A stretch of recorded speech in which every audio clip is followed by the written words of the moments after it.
آپ individual party, personal party, بہت اعلیٰ کردار، بہت اعلیٰ تقوی، بہت زاہد، بہت عابد، سب کچھ ہے، لیکن اس نظام کا حصہ ہے جو نظام باطل ہے۔ آپ کس کی گواہی دے رہے ہیں؟ وَمَن لَّمْ يَحْكُم بِمَا أَنزَلَ اللَّهُ فَأُولَٰئِكَ هُمُ الْكَافِرُونَ، جو فیصلے نہیں کرتے اس چیز کے مطابق جو اللہ نے نازل کی ہے، وہی تو کافر ہیں۔ تم نے کافر کسے سمجھا ہے؟ وَمَن لَّمْ يَحْكُم بِمَا أَنزَلَ اللَّهُ فَأُولَٰئِكَ هُمُ الظَّالِمُونَ، جو اللہ کی اتاری ہوئی شریعت کے مطابق فیصلے نہیں کرتے وہی تو مشرک ہے۔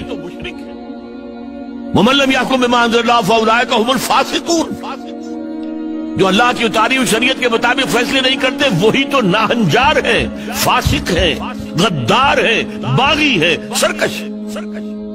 یہ تین فتوے ہیں مفتی اعظم کے۔ مفتی اعظم کون ہے؟ اللہ۔ قرآن میں یہ لفظ آیا ہے اللہ کے لیے، یفتیکم، یستفتونک، اے نبی یہ آپ سے فتویٰ مانگ رہے ہیں کلالہ کے بارے میں۔ قل اللہ یفتیکم، کہہ دیجیے اللہ فتویٰ دیتا ہے۔ لو تو مفتی اعظم کون ہے؟ یہ سارے دنیا کے مفتی مل کر بھی اگر مفتی بن جائے ایک تو کیا اللہ کے برابر ہوں گے؟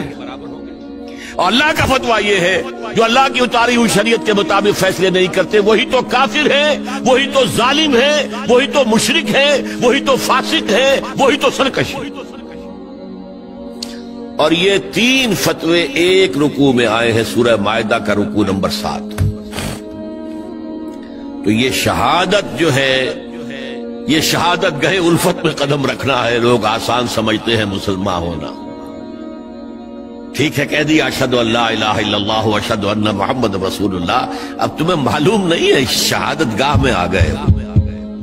اور شہادت سے مراد تمہارے قول سے اللہ اور اس کے دین کی گواہی ملنی چاہیے، تمہارے عمل سے اللہ کی اور اس کے دین کی گواہی ملنی چاہیے، اور انفرادی ہی نہیں اجتماعی سطح پر اللہ کے دین کو قائم کر کے گواہی دو دنیا کے سامنے کہ دیکھو یہ ہے اللہ کا دین، آؤ۔